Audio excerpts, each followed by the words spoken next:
Okay, Nick and Andy, let's talk about the big story in the Premier League right now. And it's going to be this way into the end of the season. Who on earth is going to qualify for the Champions League? So let's break it all down.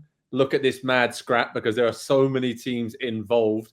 Probably for 3 spots, we think, at this point, because if we're saying that Liverpool and Arsenal got the top 2 locked up, third and fourth is always a Champions League spot. And fifth looks like it's going to be a Champions League spot this season as well. Very, very likely.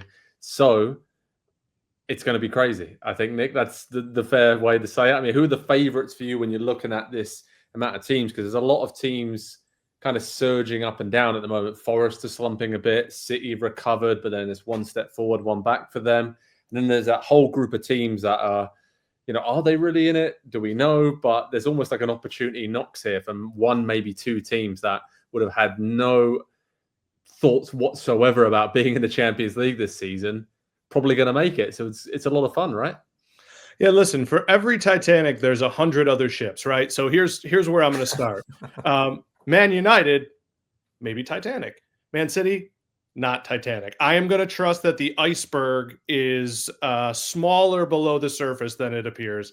And so I think Man City is in. I don't even want to just say favorites. I want to say in.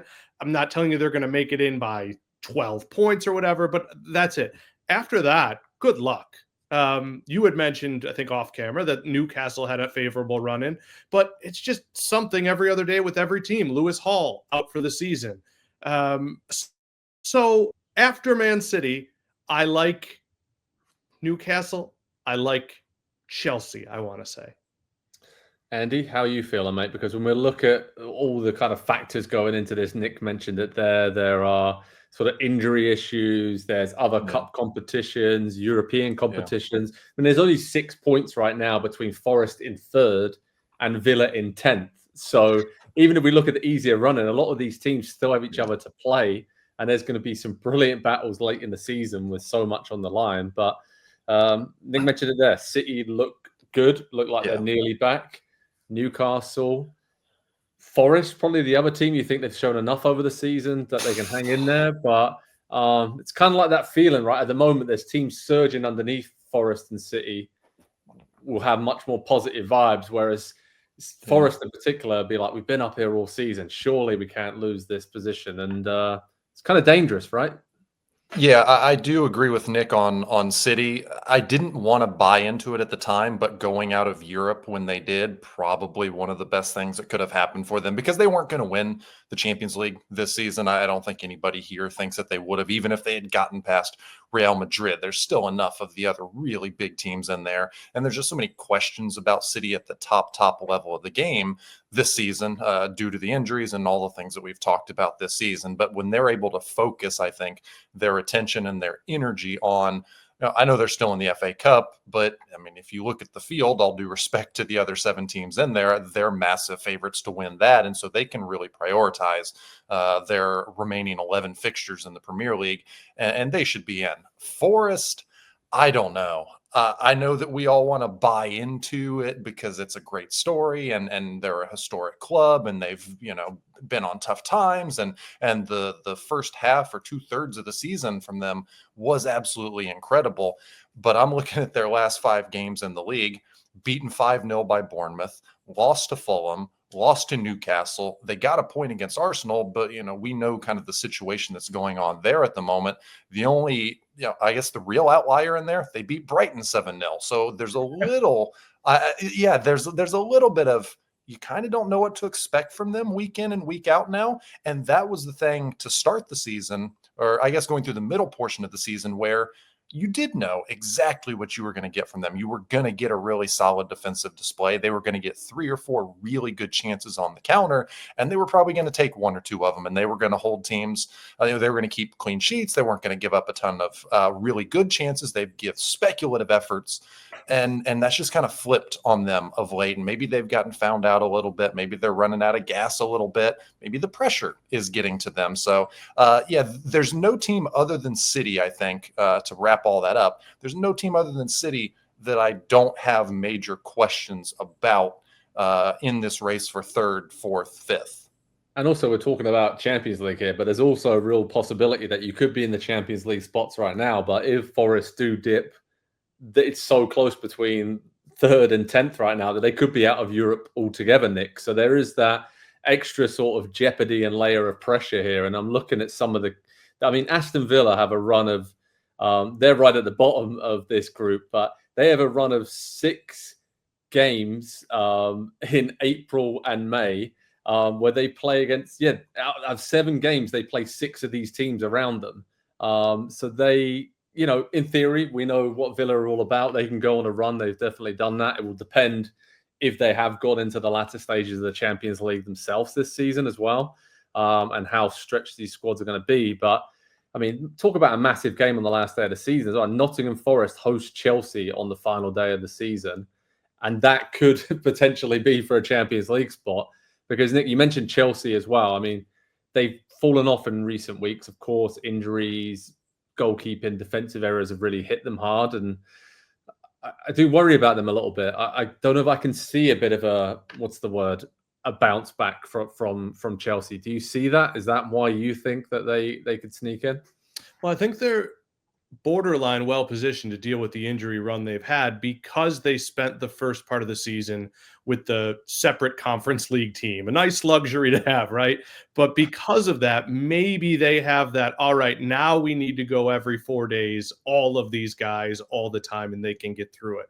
I worry in that when you look up and down the table, Forest physios probably deserve something for, like, when we update the injury report every week, Forest have had 1 or 2, maybe 3 guys who have missed out. They've just had incredible run of health. And I'm not trying to jinx them, but then you just go down the list, whether it's even in second, you look at Saka, you go to Man City and Rodri, Chelsea, Madueke, Newcastle, Boatman. Like, you can go up into Evan Nielsen for Bournemouth. You can keep going up, and we have not seen that with Forest. So if they can stay healthy with one competition, maybe.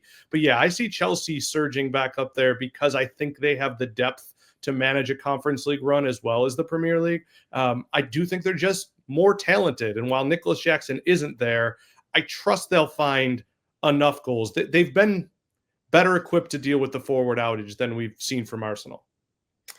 All right, Andy, I'm going to put it in a spot. Let's say that Man City finished 3rd. I think we all agree with that. And Arsenal, Liverpool finish above them. Who do you think is going to finish 4th and 5th for these? Like I said, 4th definitely Champions League. 5th looks very, very likely to be Champions League. Who would you pick right now, mate? If I asked you, and I am asking you. I agree with pretty much all of what Nick said there on Chelsea as well. I do think that they are to be in the position that they're in, given the struggles that they had early in the season. I think is very impressive, and just the how quickly that kind of came together and gelled to only be a couple points back off of 3rd at this point. I struggle to see how they don't just get over the line just by simply where they're at right now. They're in close enough proximity that it would take a real collapse, I think, from them, and they seem to be trending in the right direction under Maresca. I think he'll get them over the line, and for the 5th. It's between Newcastle and Bournemouth to me. It's a little too easy to say, well, whichever team stays healthier between now and the end of the season. But it's been very important players that have been injured for both of those teams this season. And we have really seen both of them kind of unable to cope with those injuries, whether it's a lack of a plan B or it's a lack of depth. If Alexander Isak goes down, where are the goals going to come from for Newcastle? Anthony Gordon's had a good season out there on the left wing, but I think Isak is obviously the one that ties all of that together. So, and if Evan Nielsen is going to be out for the rest of the season, then I have questions about them. So I'll go with Newcastle, but probably by goal difference on the final day. Wow, it's going to be epic. I'm going to go with Newcastle as well. I'm going to say Man City are obviously in, and for that 5th spot, I think Bournemouth have more of an identity and are tougher to play against. I can see more variables in Chelsea between now and the end of the season in terms of they can win a game 3-0, but they could also lose 2 or 3-0 and have a real stinker of a day. And I think for Bournemouth, they are very reliable, very solid. I think actually the injury situation has helped them. Because over the last few months, they've had to rely on Ouattara, Semenyo playing sort of out of position, Cliver as well. And they have so many players in their squad that now really feel like we are very important to this. And they found a different way. And I just think they're horrible to play against. And I can see them in these high pressure situations hanging in there, grinding it out. And with the fitness levels, all the rest of it, the way they play, I fancy Bournemouth to get 5th, Newcastle to get 4th. And I think Chelsea will just miss out. And, you know, maybe that's because of the Conference League or the rest of it. But that's what I'm going with. Nick, what do you reckon, mate? I'm going to take Chelsea over the Cherries because I think with Chelsea and Newcastle, you have a certain amount of verifiable star power that I want to bet on in this Premier League as being a difference maker, especially with those teams, or with Newcastle at least, being after the League Cup final out of the competition. So give me the Tonali, Guimaraes, give me Alexander Isak as enough to push path. I just don't know that the Cherries midfield, as good as they've been with Christie and some of the others chipping in, can beat all the teams they need to when teams go on a run. And I think Newcastle's capable of a run. Yeah. All right. It's going to be fun. Let's wait and see what happens between now and the end of May. Head over to Pro Soccer Talk on NBCSports.com as one of the most epic races for Champions League qualification in Premier League history is going to go to the wire. Oh my word. I just cannot figure out who's going to finish in these spots, but it's going to be a lot of fun watching them scrap it out.